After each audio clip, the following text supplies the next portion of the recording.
Scorpio ಕಾರನ್ನೇನೋ ಈಗ seize ಮಾಡಿ ಆಗಿದೆ. ಇನ್ನೊಂದು ಕಡೆಗೆ ಪುನೀತ್ ಅವರು ಅದರ ಓನರ್ ಅವ್ರು ಏನು ಹೇಳಿದ್ದಾರೆ ಈ ವಿಚಾರದಲ್ಲಿ ಅನ್ನುವಂಥದ್ದು ಮುಖ್ಯವಾಗತ್ತೆ.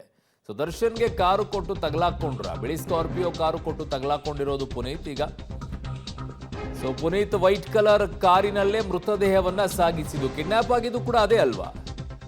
ಕುರಿ ತರಬೇಕು ಅಂತ ಕಾರನ್ನ ಪಡೆದಿರ್ತಾರೆ ದರ್ಶನ್. ಈಗ ಮೃತದೇಹ ಸಾಗಿಸಿದ್ದ ಕಾರನ್ನ ಈಗ ಪೊಲೀಸರು ವಶಕ್ಕೆ ಪಡ್ಕೊಂಡಿದ್ದಾರೆ. ದರ್ಶನ್ಗೆ ಕಾರು ಕೊಟ್ಟು ತಗಲಾಕೊಂಡಂತ ಪುನೀತ್ ಅವರು ಏನ್ ಮಾತನಾಡ್ತಾರೆ? ಸ್ಕಾರ್ಪಿಯೋ ಕಾರು ಮಾಲೀಕನಿಗೆ ಈಗ ಸಂಕಷ್ಟ ಎದುರಾಯ್ತಾ? ಇರ್ಲಾರದು ಇರುವೆ ಬಿಟ್ಕೊಳ್ಳೋದು ಅಂತಾರಲ್ಲ, ಇದೆ. ಕೇಳಿದ್ದೇನಕ್ಕೋ ಮಾಡಿದ್ದಿನ್ನೇನಕ್ಕೋ ಅನ್ನೋ ರೀತಿಯೆಲ್ಲ ಆಗೋಯ್ತು ಇದು. ಕೇಸಲ್ಲಿ ನಿಮ್ದೇ ಗಾಡಿ ಅಂತ ಹೇಳಿ ಕೇಳಿ ಬರ್ತಾ ಇದೆ. ಹಾ ಮೇಡಮ್, ಹೌದು, ಗಾಡಿ ನಂದೇ ಮೇಡಮ್. ಅದು ಗುರುವಾರ ಆಕ್ಚುಲಿ ನಾಗಣ್ಣ ಅವ್ರು ಫೋನ್ ಮಾಡ್ಬಿಟ್ಟು ಗಾಡಿ ಬೇಕು, ತೋಟಕ್ಕೆ ಮೇಕೆ ಎತ್ಕೊಂಡು ಹೋಗ್ಬೇಕು ಅಂತ ಹೇಳಿ ಕೇಳಿದ್ರು ಮೇಡಮ್. ಅದಕ್ಕೆ ಕೊಟ್ಟೆ ಮೇಡಮ್. ಯೂಶಲಿ ಈ ತರ ಎಷ್ಟೊಂದ್ ಸತಿ ತಗೊಂಡೋಗಿದ್ದಾರೆ ಮೇಡಮ್ ಗಾಡಿನ. ಮೇಡಮ್ ಗುರುವಾರ ಒಂದು ಸಂಜೆ 6 ಗಂಟೆ ಮೇಡಮ್. ನಾನು ಆಕ್ಚುಲಿ ಆಫೀಸಲ್ಲಿ ಇದ್ದೆ. ಬೆಳಗ್ಗೆ ಫೋನ್ ಮಾಡಿದ್ರು. ಫೋನ್ ಮಾಡಿದಾಗ ನಾನು ಹೇಳಿದೆ ಇಲ್ಲ, ಆಫೀಸಲ್ಲಿ ಇದ್ದೀನಿ, ವೈಫು ಹೊರಗಡೆ ಹೋಗಿದ್ದಾರೆ ಕೆಲ್ಸದ ಮೇಲೆ ಅಂತ. ಓಕೆ. ಸಂಜೆ ಸಿಗುತ್ತೆ ಅಂತ ಹೇಳಿದೆ. ಸಂಜೆ ಬಂದು ತಗೊಂಡೋದ್ರು ಮೇಡಮ್. ರಿಲೀಸ್ ಫಂಕ್ಷನ್ಸ್ ಗಳಿಗೆಲ್ಲ ಇದ್ದಾಗೆಲ್ಲ ಆಕ್ಚುಲಿ ಒಂದೊಂದ್ ವಾರ ಆ ತರ ಎಲ್ಲ ತಗೊಂಡೋಗಿದ್ದಾರೆ ಮೇಡಮ್. ಬಟ್ ಈ ಉದ್ದೇಶಕ್ಕೆ ಈ ಸತಿ ತಗೊಂಡೋಗಿದ್ದಾರೆ ಏನೋ ಹಿಂಗೆ ಅನ್ನೋದು ಅದು ನನಗೂ ಗೊತ್ತಾಗ್ತಾ ಇಲ್ಲ ಮೇಡಮ್. ನನಗೂ ಆಕ್ಚುಲಿ ಮಂಗಳವಾರ ಬೆಳಗ್ಗೆ ನ್ಯೂಸ್ ನೋಡಿದಾಗಲೇ ಗೊತ್ತಾಗಿದ್ದು ಈ ತರ ಎಲ್ಲ ಆಗಿದೆ ಅಂತ ಹೇಳ್ಬಿಟ್ಟು. ಓಕೆ. ಬಟ್ ಈಗ ನ್ಯೂಸ್ ನೋಡಿದಾಗ ಗೊತ್ತಾಗಿರುತ್ತಲ್ಲ ಸರ್ ನಿಮ್ಗೆ, ಗಾಡಿ ನಂದ್ ಗಾಡಿ ಯೂಸ್ ಮಾಡ್ಕೊಂಡಿರ್ಬೋದು, ನನ್ ಗಾಡಿ ಎಲ್ಲಿದೆ ಬಟ್ ಅಂತ ಹೇಳಿ ನಂದು ನೀವು ಹುಡ್ಕಕ್ ಗಾಡಿ ಹೋಗ್ಲಿಲ್ವಾ? ಯಾವ್ದು ಅಲ್ಲ ಹುಡ್ಕಕ್ಕಂತಂದ್ರೆ ಗಾಡಿ ಅಲ್ಲಿ ನನಗೆ ಭಾನುವಾರ ಬೆಳಗ್ಗೆ ಫೋನ್ ಮಾಡೋದು, ಗಾಡಿಯಲ್ಲಿ ಗೋವಿಂದನ ಮನೆ ಹತ್ರ ಇದೆ, ಕೀನು ಅಲ್ಲೇ ಗೋವಿಂದನ ಮನೆಯಲ್ಲಿ ಇದೆ ಅಂತ.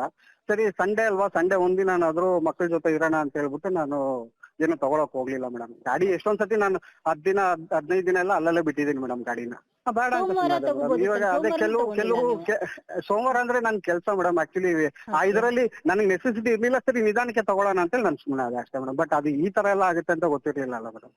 ಬಟ್ ಈಗ ಮಂಗಳವಾರ ಇದೆಲ್ಲ ವಿಷಯ ಗೊತ್ತಾಯ್ತಲ್ಲ, ಗೊತ್ತಾದ ತಕ್ಷಣ ನಿಮ್ಗೆ ಡೌಟ್ ಬಂದಿರ್ಲಿಲ್ವಾ ನಂದೇ ಗಾಡಿ ಇರ್ಬೋದು? ಇಲ್ಲ ಮೇಡಮ್, ಇವಾಗ ಅದು ಡೌಟ್ ಬರ್ಲಿಲ್ಲ. ಯಾಕೆ ಡೌಟ್ ಬರ್ಲಿಲ್ಲ ಅಂದ್ರೆ ಇವಾಗ CCTV ನಲ್ಲೆಲ್ಲ ನೀವೇ ಮೀಡಿಯಾದವ್ರು ತೋರಿಸ್ತಾ ಇದಾರಲ್ಲ madam, brown colour black colour Scorpio ಮತ್ತೆ ರೆಡ್ ಕಲರ್ ಕಾರ್ ಅಂತ.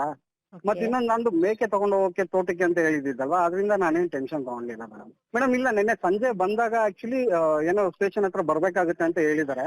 ಖಂಡಿತ ಮೇಡಮ್, ಕರೆದ್ರೆ ಖಂಡಿತ ಹೋಗ್ತೀನಿ ನಾನು ಸ್ಟೇಷನ್. ಲಾಸ್ಟ್ ಸರ್ ನೀವ್ ಯಾವಾಗ ದರ್ಶನ್ ಸರ್ ನ ಭೇಟಿ ಮಾಡಿದ್ದು?